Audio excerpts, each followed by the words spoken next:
শয়তান যে প্রথম পরিকল্পনা করছিল যে ঘড়িটা নষ্ট করে দিবে, সেই ঘড়ি নষ্ট হইলে আপনি কি ভালো স্টুডেন্ট হবে না খারাপ? আপনি কি বেশি দিন বাঁচবেন না কম দিন? হ্যাঁ, কম দিন। আপনি বলেন তো, অ্যাংজাইটিতে ভুগবেন না সুস্থ থাকবেন? আপনার ডিপ্রেশন আসবে না চলে যাবে? আসবে। তাহলে এই সবগুলো থেকে যদি আমরা বাঁচতে চাই, তাহলে আমাদের ঘড়িটাকে ঠিক করা উচিত নাকি নষ্ট করা উচিত? ঘড়ি ঠিক করার জন্য একটা বুদ্ধি আছে, সেটা কি? 5 ওয়াক্ত নামাজ ঠিক সময় আদায় করা। কে কে করি? হাদিস করি তো, হ্যাঁ, বাকিরা করি না, অন্য ধর্মের হলে সমস্যা নেই। আচ্ছা, 5 ওয়াক্ত নামাজ ঘড়ি ঠিক রাখার সবচেয়ে সেরা বুদ্ধি। আচ্ছা, এবার আমাকে বলেন, আপনি যদি 5 ওয়াক্ত নামাজ পড়েন, তাহলে আপনার ঘড়ি যদি ঠিক হয়ে যায় ব্রেইনে, তাইলে আপনার পড়া বেশি মনে থাকবে না কম মনে থাকবে? হ্যাঁ, ডিপ্রেশন বাড়বে না কমবে? হ্যাঁ, অ্যাংজাইটি, ঘুম ভালো হবে না খারাপ হবে? ঘুম ভালো হবে। আচ্ছা, এবার শুনেন, এইখানে আপনারা যারা যারা আছেন, তারা জীবনে যেই কাজটাই করতে চান সেটাই করতে পারবেন। এইটুক জিনিস খালি লিখে ফেলেন, আমি যেটা বলি লিখে ফেলেন প্রত্যেকেই। সেটাকে আমি একটু বলি। দেখেন, যারা বিসিএস থেকে শুরু করে অন্য চাকরির পরীক্ষা দেবেন, তার জন্য সহজ কিছু ফর্মুলা বলে যাই, একদম সহজ। আপনার প্রত্যেকদিন 3 বেলা খান না? 3 বেলা। প্রত্যেকদিন যে 3 বেলা খাওয়া দাওয়া করেন, 3 বেলায় 3টা করে জিনিস পড়বেন। কিরকম 3টা জিনিস? প্রত্যেক বেলায় 3টা ভোকাবুলারি পড়বেন, লিখে ফেলেন। 3টা ভোকাবুলারি, সেটা সিনোনিম হোক অ্যান্টোনিম হোক। 3টা অ্যাপ্রোপ্রিয়েট প্রিপোজিশন পড়বেন, অ্যাপ্রোপ্রিয়েট প্রিপোজিশন 3টা, আর 3টা স্পেলিং পড়বেন, জাস্ট 3টা। ভোকাবুলারি 3টা, অ্যাপ্রোপ্রিয়েট প্রিপোজিশন 3টা, স্পেলিং 3টা। আপনি চাইলে, আপনি যদি মনে করেন মাথাটা কম কাজ করতেছে, এক বেলায় শুধু ভোকাবুলারি 3টা পড়েন, আরেক বেলায় স্পেলিং 3টা পড়েন, আরেকবার অ্যাপ্রোপ্রিয়েট প্রিপোজিশন 3টা পড়েন। আচ্ছা, তার সাথে আরেকটা কাজ করবেন, সেটা কি? প্রত্যেক ওয়াক্ততে নামাজ পড়তে যান, নামাজ পড়ার সময় 5টা করে আপনি যেই লেভেলে পড়তে চান, সেটা বিসিএস হোক, ব্যাংকের চাকরি হোক, বিদেশের হোক, যেটা যেই রিলেটেড, সেই রিলেটেড প্রত্যেক নামাজের সাথে 5টা করে এমসিকিউ করবেন। কয়টা এমসিকিউ? 5টা। 5টা এমসিকিউ। এমসিকিউ মাল্টিপল চয়েস করছেন। ও, কথা শুনতে সমস্যা হচ্ছে। এমসিকিউ 5 ওয়াক্ত নামাজ যদি 5টা করে এমসিকিউ পড়ি, একদিনে কয়টা হবে? 25। এক মাসে মাথা কাজ করতেছে না? 750। এক বছরে খুব কঠিন হয়ে গেল হিসাবটা, প্রায় 9000 মনে হয়। কত হয়? 9000। 750 এক মাসে না? তাহলে 10 মাসে 7500, 9000। হ্যাঁ, তাহলে 9000। গ্রাজুয়েশন তো 4 বছর না? গ্রাজুয়েশন 4 বছর তো, 4 বছরে তাহলে 36,000 এমসিকিউ। কত হাজার? বিসিএস এর 10 নাম্বার বিসিএস থেকে যদি 48 নাম্বার বিসিএস পর্যন্ত যান, 34 পর্যন্ত বিসিএস এ 100 নাম্বার করে পরীক্ষা হয়েছে, তাহলে ওইখানে 2400। 35 থেকে শুরু করে 200 নাম্বার হয়েছে। এর মধ্যে 3টা বিসিএস আবার স্পেশাল আছে, সেগুলোর 100 নাম্বার করে বাদ যাবে, তারপর 200 করে ধরলাম। আপনার সুবিধা বুঝতে পারতেছেন? ফার্স্ট বলতেছি, বোঝা যাচ্ছে? আচ্ছা, তাহলে ওইখানে হলো 2400, আর 35তম বিসিএস থেকে এখানে ধরেন যে 3000, তাহলে টোটাল 5500 এমসিকিউ আছে বিগত সময় বিসিএস এ আসছে। 5টা করে পড়লে আপনার হচ্ছে 36,000 এমসিকিউ। আমি তো পড়াইছি, আমি জানি যে কিভাবে কাজ করে। একটা স্টুডেন্ট যদি 25,000 এমসিকিউ মাথায় থাকে, তাহলে বিসিএস এ সে যেই ক্যাডারে চায় সেই ক্যাডারেরই সে প্রিলিমিনারি তো টিকবে। এই রিটেনের জন্য সহজ বুদ্ধি আছে, পিলিটা আগে বলে দিলাম। 5টা করে এমসিকিউ পড়া কি কঠিন কাজ? হ্যাঁ, 5টা করে এমসিকিউ পড়া কি কঠিন কাজ? অলরেডি আমি 20টা এমসিকিউ পড়াই দিছি, আপনার খেয়াল নাই বোধহয়। ওই যে বিভিন্ন যে বললাম না অনুচ্ছেদ গিলা, এটা তো সবচেয়ে বেশি কঠিন লাগে। আচ্ছা, এবার একটা জিনিস বলি, শুনেন। প্রত্যেকটা সাবজেক্ট এরকম ঘটনার গল্প দিয়ে পড়লে পড়া একদম ইজি। কিন্তু তার আগে একটা কাজ আমি বলে রাখছি আপনাদের, যে মনের মধ্যে কোনো শয়তানি বদমাশি রাখা যাবে না। সবসময় মানুষের ভালো চাবেন। আর আব্বা আম্মার দোয়া, এইটা হচ্ছে কারেন্ট বুলেট, মিস হইতে পারে। বাপ মার দোয়ার কোনো মিস নেই। যে ভাই আপনি কি করছেন, আমি গ্যারান্টি দিয়ে বলতেছি মন থেকে। হ্যাঁ, আব্বা আম্মা সবার জন্যই দোয়া করে। কিন্তু ওই ঘটনা খেয়াল আছে তো, ছোট্ট বালক পানি নিয়ে দাঁড়ায় আছে, মা বলতেছে কি তুমি ঘুমাও নাই? বলছে যে মা আপনি তো পানি চাইছিলেন। তখন মায়ের মনে পড়লো যে মাঝরাতে ঘুম থেকে পানির জন্য বলছিল, ছেলে পানি নিয়ে আসছে, মা ঘুমাই গেছে।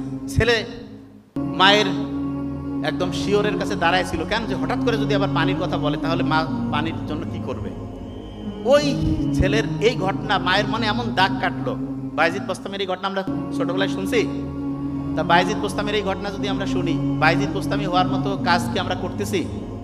বাপ মা আছে না, বাপ মার সাথে কথা কইলে মেজাজটা গরম হয়, কয় যে একটু কম বুঝে। হ্যাঁ কম বুঝে, এটা ঠিক, তবে মন থেকে আপনাকে ভালোবাসে। শোনান একটা জিনিস বলি, ব্রেইন যা বলে আর আপনার মন যা বলে, এই দুইটার মধ্যে সবসময় খেয়াল রাখবেন মনের শক্তিটা বেশি, ব্রেইনের না।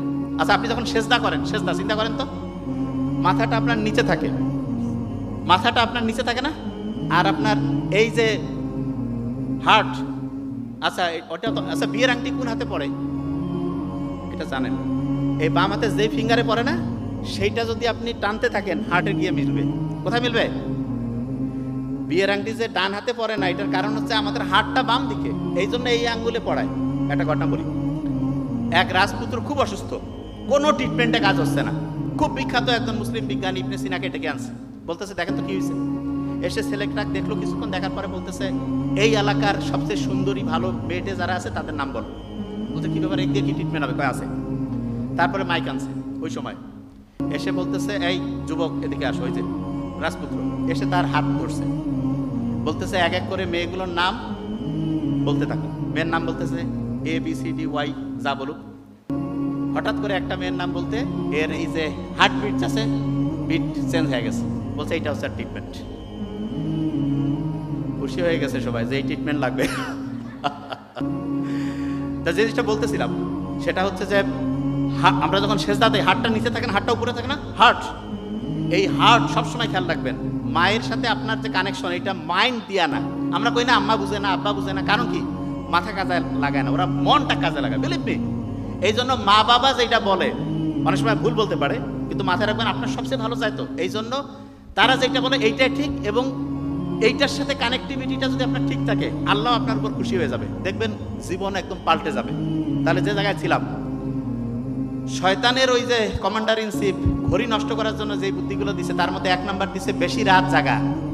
বেশি রাত জাগেন মানে আপনি শয়তানের ওই যে কমান্ডার ইন চিফের পক্ষে কাজ করতেছেন, বেশি রাত। 2 নাম্বার কি?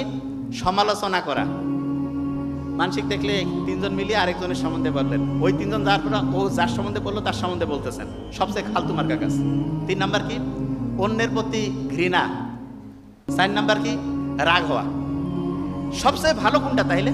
ভালো হচ্ছে মাফ করা। কি বলেন তো? আচ্ছা, তা আমি একদিন বলতেছিলাম ভাই মাফ করে দেওয়া লাগবে, তা বলছে স্যার আমার তো কারোর সাথে কোনো গ্যাঞ্জাম নাই, কাক মাফ করবো? শোনেন, প্রথম মাফ করতে হবে আপনার নিজেকে। কিভাবে? যে ভাই এতদিন টাইম লস করছি, জীবনে ভালো কিছু করি নাই, যত রকম নেগেটিভ জিনিস জীবনে হয়েছে সবগুলোর জন্য নিজেকে আগে মাফ করেন। তাহলে প্রথম মাফ করাটা কাকে? এই বলি না কেন, কাকে? নিজেকে। আরেকটা জিনিস, এখানে যতজন চশমা পরে আছেন না, আজ থেকে যদি 5-10 বছর আগে যাইতাম এতজন চশমা পরা ছিল না, আর আজ থেকে 20 বছর পরে প্রতি 2 জনে একজন চশমা পরা থাকবে। কেন জানেন? আমেরিকান যে এই চক্ষু একাডেমি আছে, তারা দেখছে মানুষ যে মোবাইলের মধ্যে এমন নেশার মধ্যে ডুবে গেছে, তার যে চোখের যে মাসেল আছে না, এই যে সংকোচন প্রসারণ, এইটা নষ্ট হয়ে যাচ্ছে। এই কারণে আপনি দেখবেন যত দিন যাবে চশমা পরা প্লেয়ার তত বাড়বে। এবং আমাদের যে ছেলেমেয়ে ভবিষ্যতে যারা আসতেছে, এদের বাসায় যদি 4টা বাচ্চা থাকে 2টা চশমা লাগবে। তাই এটা থেকে বাঁচার বুদ্ধি কি? সূর্যের দিকে সকালে উঠে তাকাইতে হবে, সূর্যের দিকে সকালে উঠে তাকাবেন, মাঠে ঘাসে খালি পায়ে হাঁটবেন, দেখবেন অসাধারণ কিছু হবে। তা প্রত্যেক শিক্ষার্থীকে যেটা বলবো সেটা হচ্ছে যে বাড়িটাকে আমরা কি ইঁদুরের বাড়ি বানাবো নাকি একটা পার্ক বানাবো? পার্ক। যে কোনো পড়া কি একটা না 1 ঘন্টা পড়বো নাকি 10-15 মিনিট পরে রেস্ট নিব? যে কোনো পড়া মুখস্থ করবো না বুঝে পড়বো? রাগ হইলে কি ব্রেইনের জন্য ভালো না খারাপ? সমালোচনা করা ভালো না খারাপ? অন্যের প্রতি ঘৃণা রাখা ভালো না খারাপ? মাফ করে দেওয়া কি ভালো? ছোট্ট শিশুর যে খুব মনে থাকে, ওর কি কারো প্রতি কোনো ঘৃণা আছে, কোনো রাগ আছে, কোনো কারো প্রতি কোনো হচ্ছে যে ওই যে বিদ্বেষ আছে? এই জন্য ছোট্ট শিশুর মনেও থাকে বেশি। ছোট্ট শিশু কি কম হাসে না বেশি হাসে? আমরা যত বড় হয়েছে হাসি কমতেছে, অন্য সবগুলো বাড়ছে, খারাপ জিনিসগুলো বাড়ছে, হাসি কমছে। ছোটবেলায় ছোট বাচ্চা দেখেন আপনি, মুহূর্তের মধ্যে হাসতেছে, কিছু না বুঝে হাসতেছে। এটা অসাধারণ বৈশিষ্ট্য। মুহাম্মদ সাল্লাল্লাহু আলাইহি ওয়াসাল্লাম বলছে হাসি মুখে কথা বলা সদকা দেওয়ার সমান সওয়াব। আর বিজ্ঞানীরা দেখতেছে যে হেসে কথা বললে 500টা ভালো কেমিক্যাল রিলিজ হয়, অ্যাংজাইটি কমে, ডিপ্রেশন কমে, মনটা চাঙ্গা হয়ে যায়। তাহলে প্রত্যেক স্টুডেন্টকে বলবো, যারা জীবনে অসাধারণ কিছু করতে চায়, ডায়েরিতে লিখে ফেলেন প্রত্যেকেই। রেগুলার রুটিন করবেন, আগামী দিন কখন কি করবেন। খাওয়া দাওয়ার মধ্যে প্রথম হচ্ছে ঠিকভাবে পানি খাওয়া, পানি। আর পানি শোনেন, কুসুম কুসুম গরম পানি খাবেন, কুসুম কুসুম গরম পানি ব্রেনের জন্য ভালো, পিওর অক্সিজেন। বুক ভরে শ্বাস নেবেন, ছাড়বেন। সানলাইট আর কোরআন তেলাওয়াত। ওরে বাপরে বাপ, এটা তো লাস্টে বলে দিচ্ছি, পড়তে পারেন না, শুনেন। ব্রেইনের আলফা ওয়েভ তৈরি হবে, এবং ব্রেইনের আলফা ওয়েভ যখন তৈরি হয় 2 মিনিটে 10 মিনিটের পড়া হয়ে যায়। তার মানে 4 থেকে 5 গুণ গতিতে আপনি তখন পড়তে পারবেন। বড়দের সম্মান করবেন, ছোটদের স্নেহ করবেন, সবসময় হাসি মুখে থাকা, আর পজিটিভ চিন্তা করবেন। যে নেগেটিভ কিছু বলে, নেগেটিভ কিছু বিশ্বাস করেন, এগুলা হচ্ছে ভাইরাস। ভাইরাসের সাথে জ্ঞানজাম করে আপনি পাবেন না। আসসালামু আলাইকুম বলে ডিলিট। কোনো ভাইরাসকে আশেপাশে রাখার দরকার নেই। প্রত্যেকে পজিটিভ চিন্তা করব, আল্লাহর সাথে কানেক্টেড থাকবো, বাবা মার সাথে সবাই মিলে একটা বড় হচ্ছে পার্কওয়ালা বাড়ি বানাবো, এবং ইনশাআল্লাহ আশা করি প্রত্যেকের জীবনে যে জায়গায় যেতে চাই সেই জায়গায় যেতে পারবো।